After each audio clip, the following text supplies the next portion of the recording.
오늘은 나의 하나님, 너의 하나님라는 제목으로 함께 말씀을 나누겠습니다. 로마서 9장부터 11장까지는 유대인의 구원의 문제를 다루고 있습니다. 어떤 이들은 부록이다, 또 불필요하게 삽입된 것이다 라고 생각하지만, 그러나 복음서의 그 복음의 핵심 내용을 드러내는 중요한 또 장들이라 할 수 있습니다. 로마서 9장부터 11장까지 해서 또 지난주 살펴본 바에 의하면 하나님이 이스라엘을 택하신 것은 하나님의 주권적인 선택이었습니다. 비록 그들이 불순종하고 또 예수 그리스도를 거역했지만 하나님의 신실하심에는 변함이 없다라는 것이죠. 어떤 이들은 이것이 불공평한 처사로 보일 수도 있겠습니다. 기계적 평등의 눈으로 보자면 하나님은 불공평한 분으로 비춰지겠죠. 하지만 하나님의 공평하심은 긍휼히 여길 자를 긍휼히 여기고 불쌍히 여길 자를 불쌍히 여기는 자비입니다. 이 은혜와 자비를 힘입어서 여기저기 떠돌아다니던 비천한 히브리 민족이 구원을 얻고 출애굽했습니다. 따라서 여전히 유대인들은 하나님의 신실하심에 힘입어서 예수 그리스도의 구원에서도 제외되지 않을 것을 바울은 확신하고 있습니다. 어떤 이들은 우리가 살아가는 오늘의 현실을 기울어진 운동장이다라고 묘사하곤 합니다. 이것을 바로잡고자 기계적 평등의 어떤 일들을 주장하고 또 수고하고 애를 쓰고 있지만, 안타깝게도 점점 더 격차가 벌어지는 것을 우리는 목도합니다. 그러나 우리 그리스도인들은 이러한 때일수록 긍휼히 여길 자를 긍휼히 여기고 불쌍히 여길 자를 불쌍히 여기는 하나님의 자비를 곳곳에서 실천해야만 할 것입니다. 이것을 통해 이리와 어린 양이 함께 뒹굴고 독사굴에 손을 넣어도 해됨이 없는 하나님의 나라가 우리 삶 가운데 앞당겨 오게 될 줄을 저는 믿습니다. 이제 본문으로 함께 들어가 보겠습니다. 오늘 본문에서 바울은 토기장이의 비유를 설명합니다. 한 토기장이가 흙 한 덩어리를 가지고 둘로 나눕니다. 그 둘로 나누어서 이제 그릇을 만들려고 하는데요. 한 덩어리를 둘로 나누었을 때 하나는 귀한 데 쓸 그릇을 만들고 또 하나는 천한 데 쓸 그릇을 만들려고 계획합니다. 이때 어느 것으로 어떻게 만들지에 대해서는 전적으로 토기장이의 권리에 속해 있다라는 것이 토기장이 비유의 내용입니다. 네, 그렇죠.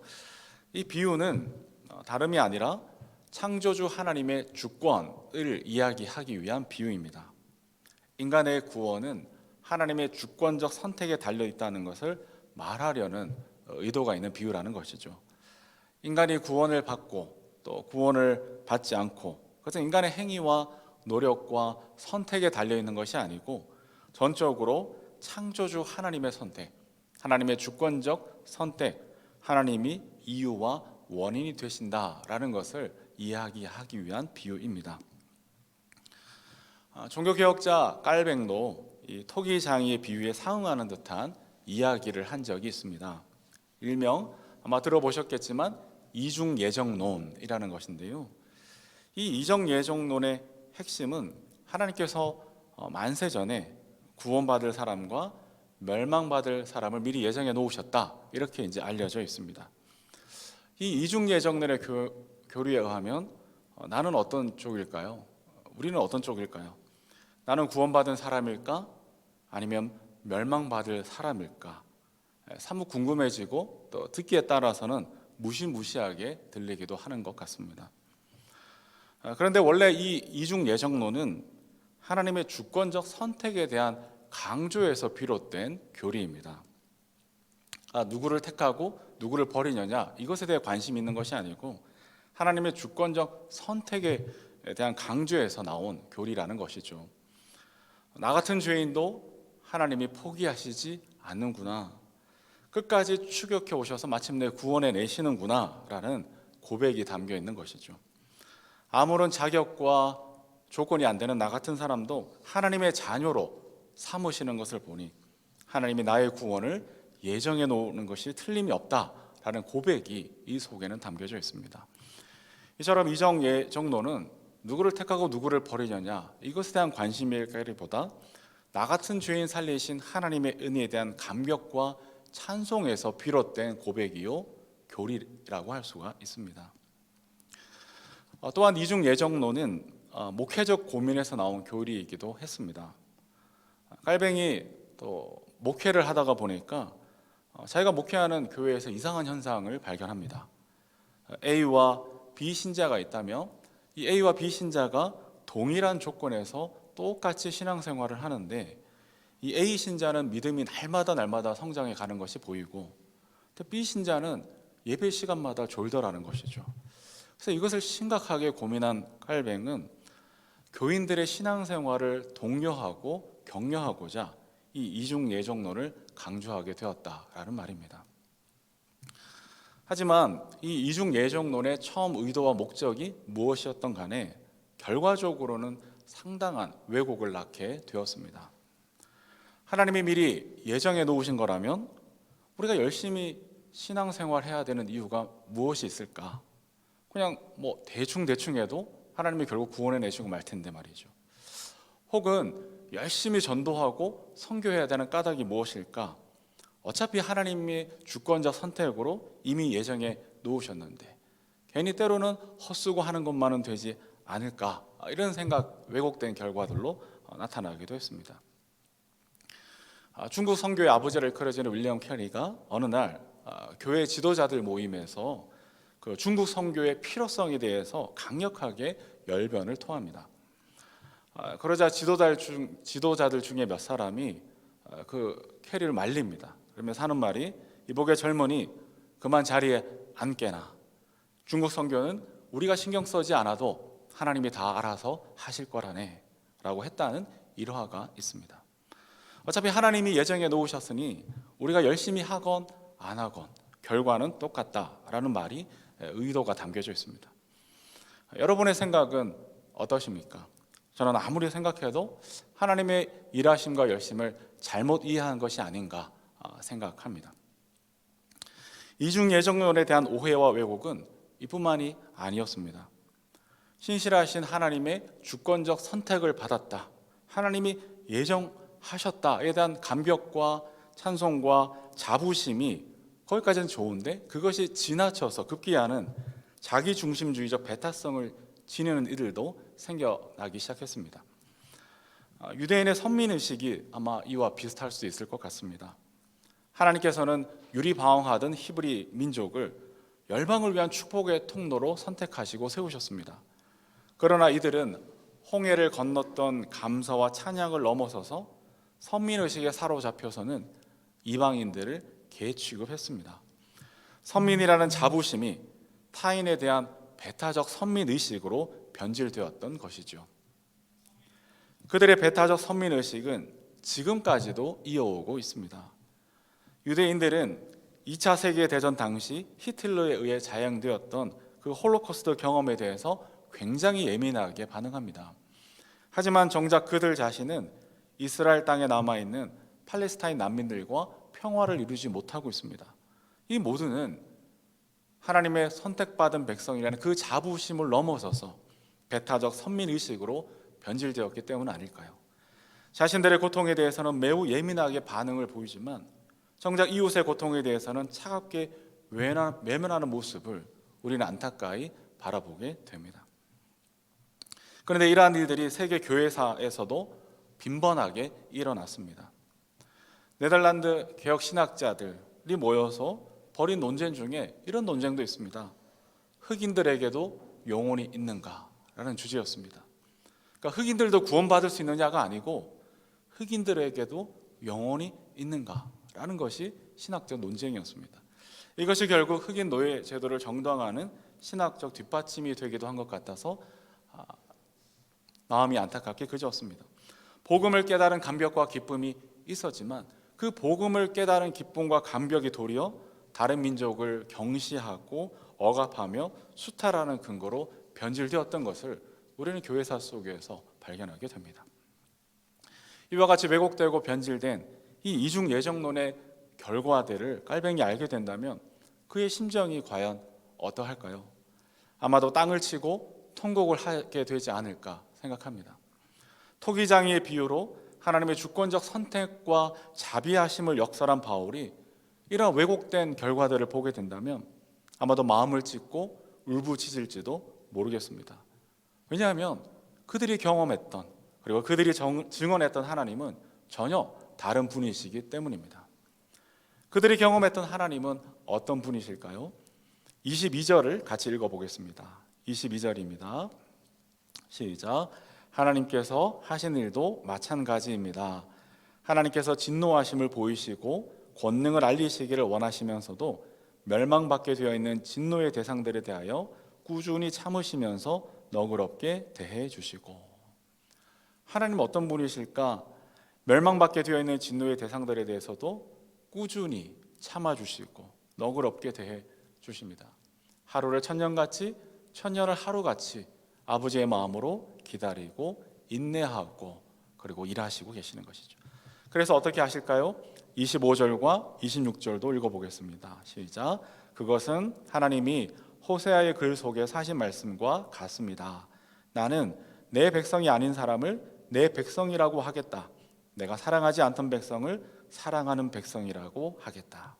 너희는 내 백성이 아니다 하고 말씀하신 그곳에서 그들은 살아계신 하나님의 자녀라고 일컬음을 받을 것이다 라고 합니다.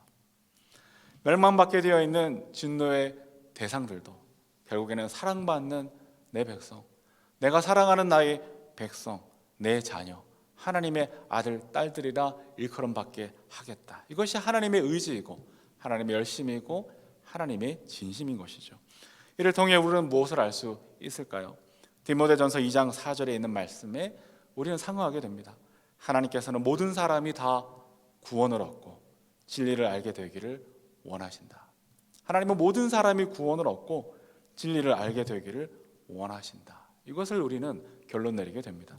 따라서 깔뱅이의 예정론과 바울의 토기장의 비유는 누구를 선택하고 누구를 배제하려는 교리가 아닌 것을 알 수 있습니다. 모든 사람을 구원하시려는 하나님의 주권과 하나님의 일하심과 하나님의 자비와 하나님의 마음을 역설하는 이야기인 것이죠. 그래서일까요? 20세기의 위대한 신학자라 일컬어지는 칼 바르트는 깔뱅의 예정론을 새롭게 해석했습니다. 하나님은 예수 그리스도 안에서 우리 모든 사람을 구원하시기로 선택하셨다.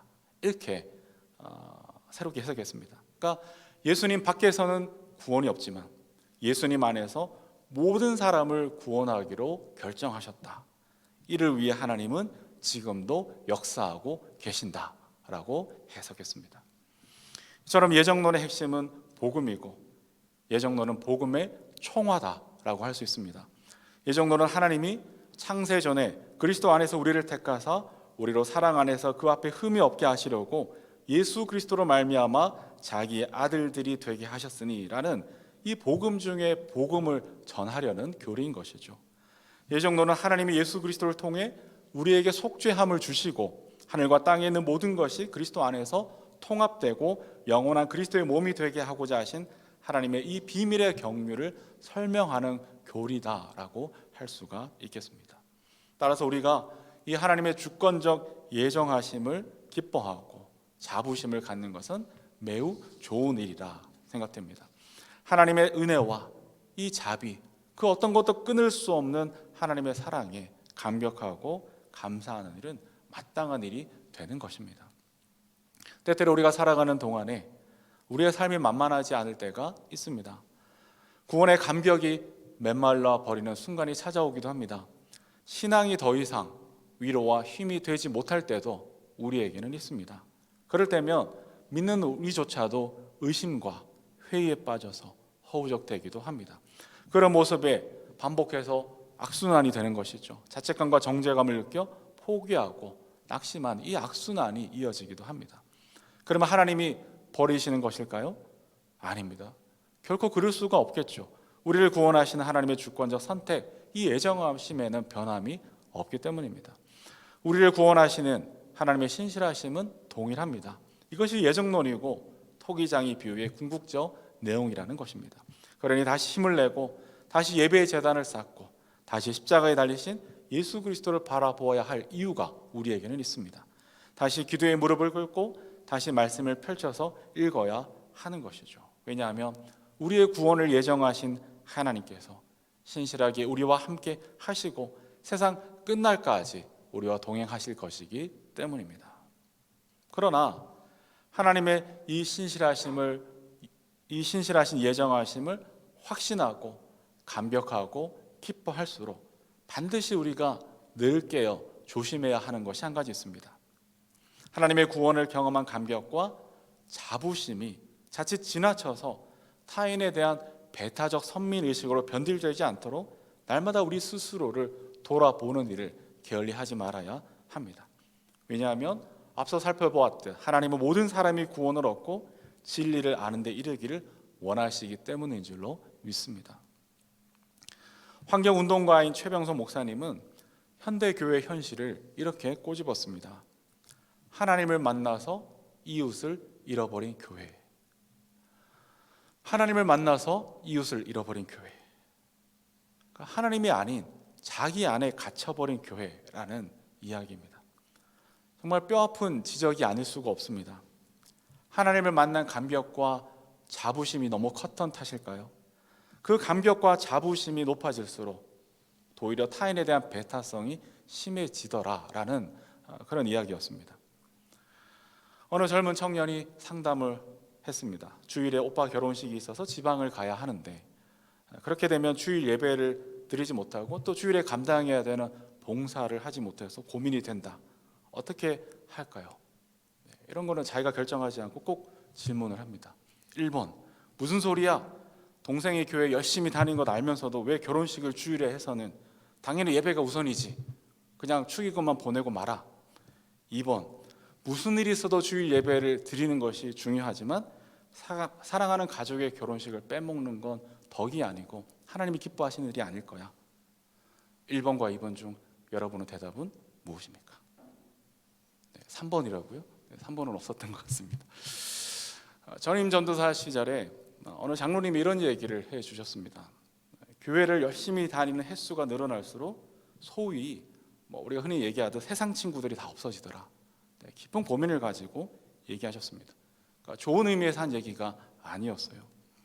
교회를 다닐수록 이상하게 정작 구원이 필요한 일과의 접촉면이 줄어들더라는 것이죠. 그 한계 때문에 어떻게 해야 될지 고민이 된다. 이런 이야기였습니다. 어떻게 해서 이런 일이 일어나게 될까? 어쩌면 교회에 다니는 사람들과만 어울려도 세상 살아가는데 전혀 지장이 없고 오히려 때로는 마음이 편안하고 효율적이 되어서 그런 것일까? 그리스도인들끼리만 살아도 천국 구원을 얻거나 또 교회가 어떤 나름의 소위 힘이 커지면서 세상살이에 전혀 지장이 없고 그래서이지는 않을까? 그러나 예수 믿고 구원받았음에도 주님께서 곧바로 우리를 천국에 데려가시지 않고 세상 속에서 한번 살아보라 하신 그 주님의 뜻에 비추어 본다면 이것은 결코 바른 방향은 아닌 것 같습니다. 그런 의미에서 나의 사랑하는 교회가 이제 이곳 명동 시절을 마무리하고 만리제로 가는 일은 교회의 본질을 함께 고민해보고 또 그것을 실천할 수 있는 좋은 기회를 얻었다라고 생각합니다. 교회의 본질이 무엇일까요? 여러 가지가 있겠지만 세상을 위한 교회가 되는 것, 그것이 교회의 본질 중 하나입니다. 세상을 위한 교회, 이것이 납득이 되십니까? 그러나 우리 자신을 넘어 세상을 위한 교회가 되는 것은 세상을 이처럼 사랑하사 독생자를 내어주신 그 하나님의 마음에 응답하는 것이라 믿습니다. 하나님이 세상을 이처럼 사랑하사 독생자를 주셨다는 것은 나의 하나님이 너의 하나님이 되신다. 나의 하나님이 우리의 하나님이 되신다. 너희의 하나님이 되신다. 라는 고백일 것입니다. 사실 냉정하게 따지고 보면 우리끼리 명동에서 우리끼리만 어울려 살아도 전혀 지장이 없습니다. 하지만 만리제로 가면 이제 우리는 지역사회로 들어갈 각오를 해야 합니다. 지역과의 교제 또 도움이 없이는 부흥은 고사하고 생존과 자립도 장담하지 못할 겁니다. 물론 그렇다고 자립과 부흥을 위해서 지역을 이용하자는 것이 절대로 아닙니다.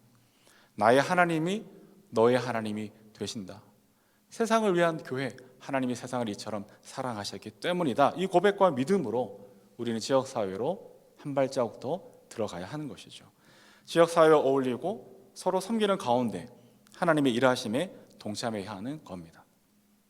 한편으로는 기대와 설레임이 있습니다.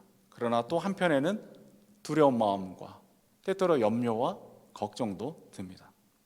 생각보다 우리의 예상보다 우리의 상상보다 불편해질 수도 있겠구나라는 것을 각오해야 할 겁니다. 물리적 환경도 이미 불편을 감수해야 하지만 물리적 환경이 문제가 아니라 그 이상의 어쩌면 정서적으로 더 영적으로도 불편한 마음, 불편한 감정을 느끼는 지점이 있을 수도 있습니다. 하지만 교회가 그 불편들을 외면하지 않고 그 불편을 감수하고 그 불편을 넘어 한 걸음 한 걸음 나아갈 때 교회를 통해 지역사회는 하늘의 평안을 얻게 될 줄로 저는 믿습니다. 아무쪼록 교회는 소금과 빛된 사명과 구원의 방주로서의 역할을 잘 감당해야 하는데 나의 사랑하는 교회가 우리 모두가 그렇게 그 사명과 역할을 감당하는 우리 모두가 되었으면 좋겠습니다. 마지막으로 나의 하나님이 너의 하나님도 되신다. 이 믿음을 가지고 우리가 세상을 위한 교회, 세상 속에서 살아가고자 할 때 절대로 잊어서는 안 되는 중요한 것이 있습니다. 그것이 무엇일까요? 예수 그리스도의 교회가 되는 일입니다. 다른 어느 누구의 교회도 아닌 우리 주 예수 그리스도의 교회가 되는 일, 그 중심을 우리가 절대로 놓쳐서는 안 될 것입니다. 오늘은 종교개혁 주일입니다. 익히 아시다시피 종교개혁은 단순히 교회 개혁에만 머문 것이 아니었습니다. 중세 교회의 울타리를 넘어 중세 사회의 판도를 뒤바꾸어 버렸습니다. 근대 사회의 문을 열어젖히는 시작점이었고 계몽주의와 프랑스 대혁명에 이르기까지 사회 전반에 걸친 엄청난 변혁을 이루어낸 사건이었습니다. 중세 사회를 허물고 근대 사회를 출범시킨 종교개혁의 힘은 무엇일까요? 마틴 루터는 이것을 의도하지 않았지만 이런 엄청난 결과도로 이어졌던 그 힘이 무엇일까? 저는 그 종교개혁의 모토에서 찾아볼 수 있다고 생각합니다. 아드 폰테스, 근본으로 돌아가자. 근본으로 돌아가자는 말이 무엇일까? 말씀으로 돌아가자는 이야기였고 결국에는 예수 그리스도의 교회로 회복되는 것, 예수 그리스도의 중심점을 찾는 일이었습니다. 더 이상 교황의 교회가 아니고 가톨릭의 교회가 아니고 성직자들의 교회가 아니고 봉건 연주나 유력한 자들의 교회가 아니라 예수 그리스도의 교회로 회복되는 것, 예수 그리스도에게로 전 삶을 돌이키는 것, 그것이 바로 종교개혁의 힘이었습니다. 이 힘으로 혼란하고 혼탁한 이 어두운 중세 사회 전체를 빛 가운데로 변혁시켜 냈던 것입니다. 며칠 전에 나의 지구를 부탁해 라는 책에서 인용한 어떤 글들을 페북에서 보게 되었는데요. 이런 내용이 있어서 한번 인용해 보도록 하겠습니다. 몇 년 전 공 모양의 나무 장난감을 선물로 받았다. 서로 다른 형태의 나무 조각 8개가 모여 공 모양을 이루는 장난감이었다. 조각들을 모두 흩어놓고 나니 그걸 이어서 다시 공 모양으로 만들기가 거의 불가능해 보였다. 한참을 만지작거린 후에야 시작점이 되는 조각이 따로 있다는 것을 알게 되었다. 그 조각을 중심으로 다른 조각들을 바른 순서에 따라 맞춰가다 보니 마침내 나무공을 완성할 수 있었다. 창조세계라는 퍼즐에서는 예수님이 바로 그 시작점이시다. 그분이 만물의 중심에 계신다. 만물은 예수님으로 말미암아 지어졌고 예수님을 위하여 존재하며 예수님이 만물을 지속시킨다. 네, 이게 공 모양의 퍼즐을 만들어 보신 분들은 아마 아실 것입니다. 이제 이걸 흐트러 버리고 다시 그 퍼즐 조각을 모아서 공 모양으로 만들 때 그것을 제대로 만들기 위해서는 언제나 시작점이 있다라는 것이죠. 그 시작점에서 이 퍼즐을 맞춰갈 수가 있는데요. 이 세계가 그렇다라는 그런 내용입니다. 그리고 예수 그리스도가 창조주이신 예수 그리스도가 바로 그 시작점이고 처음이요 알파가 된다라는 그 이야기입니다. 말리제에서 시작하는 우리에게도 마찬가지일 것입니다. 새로운 곳에서 나의 하나님이 너의 하나님이 되시고 나의 하나님이 우리의 하나님이 되신다. 이 고백은 어쩌면 상당한 모험과 용기가 필요한 일일지도 모릅니다. 우리 내적으로는 교회의 울타리를 넘어서야 하고 우리의 지평선을 확장해야 하며 낡은 옛세계를 무너뜨리는 일이기도 합니다. 단순한 구호나 마음의 결심만으로는 불가능할 겁니다. 옛사람의 습관과 관성이 만만치 않게 우리의 걸음을 해박 놓을지도 모릅니다. 외적으로도 교회에 대한 인심이 그리 썩 좋지 않습니다. 그렇게 우리는 더더욱 다른 어떤 것도 아닌 우리 주 예수 그리스도를 붙들어야 하는 것이죠. 예수 그리스도의 주되심과 중심성과 통치에 철저하게 순종하고 우리의 삶을 돌이킬 때 나의 하나님이 너의 하나님이 되시는 그 구원과 변화가 우리가 서 있는 땅에 흘러넘치게 되는 것이죠. 따라서 우리는 처음부터 끝까지 예수 그리스도의 교회로 서는 일에 최선을 다해야 할 줄로 압니다. 이를 위해서 예수님이라면 어떻게 하셨을까? 이것을 늘 질문하는 습관을 가져보면 좋겠습니다. 이 질문이 결코 나의 소원과 나의 계획을 관철시키기 위한 질문이 아니라 예수님의 뜻에 나를 복종시키고 또 예수님의 뜻을 따라 살아가기 위해서 기도하고 엽죽는 것이죠. 그리할 때 신실하신 하나님은 성령을 통해 반드시 응답해 주실 것입니다. 요한복음 7장 17절에 보면 사람이 하나님의 뜻을 행하려고 하면 그 가르침이 하나님에게서 난 건지 내 마음에서 지어낸 것인지 알게 될 것이다 하셨습니다. 이것을 위해 기도하고 묵상하고 또 지체들과 또 깊은 말씀의 교제를 통해 확인하고 나눌 수 있기를 바랍니다. 그 과정에서 나의 하나님이 너의 하나님이 되고 나의 하나님이 우리 모두의 하나님이 되는 그 경험과 체험과 열매를 교회와 세상 속에서 맛보게 될 것입니다. 이 은혜와 복을 누리며 함께 믿음 안에서 성장하는 우리 모두가 되시기를 주님의 이름으로 축복합니다. 아멘.